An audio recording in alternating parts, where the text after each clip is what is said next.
السلام علیکم بابا جان مهربان و عزیز دل و جانم.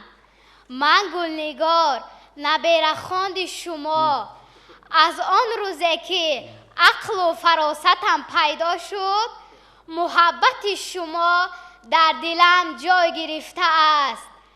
بهترین گنجی بابایم، از جانم زیادتر دوستتان می‌دارم. در خواب و بیداریم یادتان میکنم.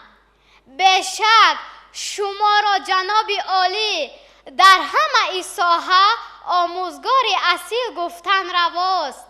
مقام و مرتبه آموزگار اصیل هدایت کننده بشریت بر راه راست از فرشته بالاتر است و خداوند او را دوست می‌دارد و نمیگذارد که در دو عالم خوار گردد. بابام آمد به فرخار، گفتا کجاست گلنگار؟ من همینجا بابا جان، شعرت خوانم با وقار. من که حالا خرد هستم، رسم شما در دستم. از دیدن رسمتان خوشنودم و سرمستم. شنو ای بابا جانم، اکنون من مکتب خانم. از خنک خوردنهایم دیگر نه من نالانم.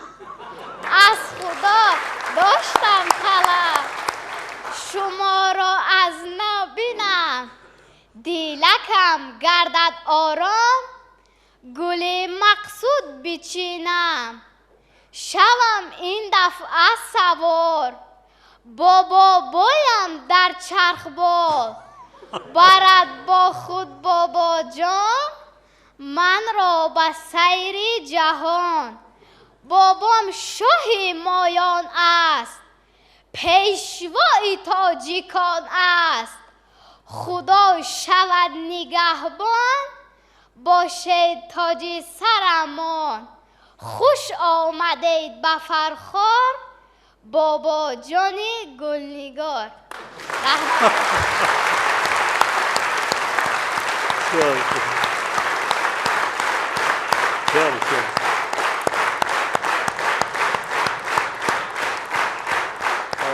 اما خوردیش در ما نمیده بسیار هوشیار بود. شکایت خیلی خوردن موقعی با دوای بسیار خیلی نمناک چه خنک بود.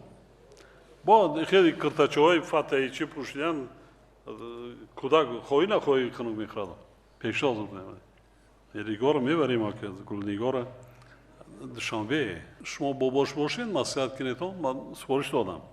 ما مکتب پرزیدنتی داریم در دوشنبه، خوابگاه دارد دمش. بعد لیسه بنا همین زبان روسی انگلیسی ناز کند اگر هیچ بهش بعد جرانه میشه. برای خانه شرایط اگر مادرش پدرش راضی باشه شما برده وای میکنیم میسپارین اونجا شرایط درجه بلند است. خواند 100% آنهایی که ختم میکنن با دانشگاه دانشگاه‌های عالی کشورهای خارجی داخل شده ایستادن.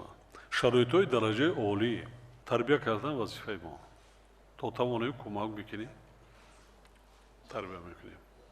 برای من گاه نگاه کردن مثلا رسم به یاد میارد یک لحظه ای که از سفرهای من به ناحیه فرخار اینجا بیا پیش ما بیا. توفیلا را پوشاندن که دختر ما کلان قدرش کلان شد دارد. اگر اینجا ماند سر باشه هر سال 4 مرتبه هر یک کوارتل خبر میگیرین اسباب انجام خانیش تاکید میکنین خواند تربیت میکنم خون دانشمند شد سلامت شد خب سلامت شد سلامت هرچند شد برای هم دوست یارو صورت دیگر بگی من رسم بیارم در پیش کابینت هم نمیارم تو میگم خب خدا نگهبانت باشه. السلام علیکم. اساسگزار صلح و وحدت ملی، پیشوای ملت президенти محبوب جمهوری تاجیکستان محترم امامعلی رحمان، صمیمانه‌ترین درود و پیام خویش و کل مردم سربلند فرخار باستانی را عرض می‌دارم. اساسگزار صلح و وحدت ملی، پیشوای ملت، پرزیدنت جمهوری تاجیکستان محترم امامعلی رحمان، قدمی پر از نور و ضیا و فیض و پربرکتتان را به دیار زرخیز و زیبامنظر فرخار باستانی خیر مقدم گفته از نام کل مردم ناحیه خاصتا جوانان به شما سلامتی و مظفریت های پی در پی را آرزومندم. من مرادزاده جمشید، دانشجوی سال اول اکادمی اداره‌کنی دولتی نزد پرزیدنت جمهوری تاجیکستان می باشم. سرفراز از آن هستم که به طور رایگان به اکادمی مذکور داخل گردیده از شرط و شرایط عالی درجهش برخوردار گردیدم. در این راستا قید نمودن ضرور است که سال 2021 در تاریخ دولتداری نوین تاجیکان همچون سال پر از آبادکاری و نوگانی ها، مژده های فرحبخش سیاسی و فرهنگی، رشدی بمیلان، سازندگی و بنیادکاری و بسا خاطرمان ثبت گردیده است. زیرا در این سال جشن عمومی ملی 30 سالگی استقلالیت دولتی جمهوری تاجیکستان در سطح بلند سیاسی و فرهنگی تجلیل کرده شد. این تنتنه و شهامت استقلال ما جهانیان را متحیر گردانید. محترم پیشوای معظم ملت، برای ما جوانان همچون سازندگانی با اعتماد وطن مایه افتخار و سربلندی است که در پرتو سیاست دوراندیشانه شما و امکانیت‌های در راه آبادسازی تاجیکستان صاحب استقلال فراهم آمده سال از سال در طرح و شکل نو سهم می‌گذاریم. واقعاً ما جوانان از آن خوشبختیم که در وطنمان صلح و وحدت حکم فرماست و در صلح و ثبات و آرامی که از تلاش‌های شبانه روزی شما محترم پیشوای ملت سرچشمه می‌گیرند. تمام ذهن و اندیشه خود را بهر گلگل شکوفایی وطن بهش آسایمان سفربر می‌نماییم. امروزها جوانان وطن دوست و میهن پرست ناحیه فرخار پیوسته کوشش میکنند که در پیروی از سیاست سازنده شما محترم جناب عالی در رشد و نموی دولت و ملت سهم ارزنده خود را گذاشته باشند. زیرا سیاست خردمندانه شما نسبت جوانان به کامیابی و دستاوردهای بی‌نظیر جوانان آورده رسانید.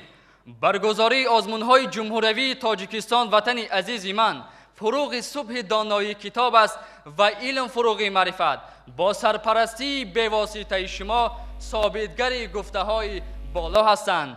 هزارها جوانان بعد از اعلان این آزمون‌ها به سوی کتابخانه‌ها شتافتند و مخزن علم و عرفان در هر خاندان نظیر چراغ معرفت درخشید. ما جوانان برومند زمان صاحب استقلالی پیوسته در بر شما محترم پیشوای معظم ملت بودیم، هستیم و خواهیم.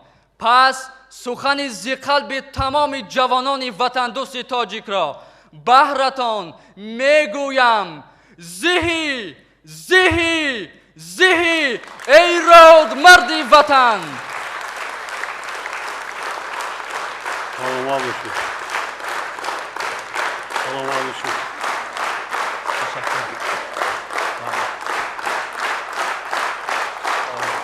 تشکر زیاد. ای پیشوا، راهنما و افتخار و هدایتگر جوانان برای راستین و وطنداری، دانند که در خوب ترین جا ماییم، در مملکتی بهشت آسا ماییم.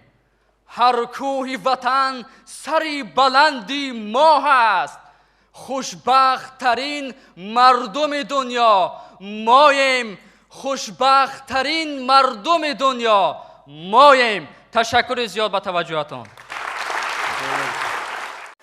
канали мо дар сомонаи YouTube ҳамнаво обуна шав ва аз видеоҳои нав бохабар бош.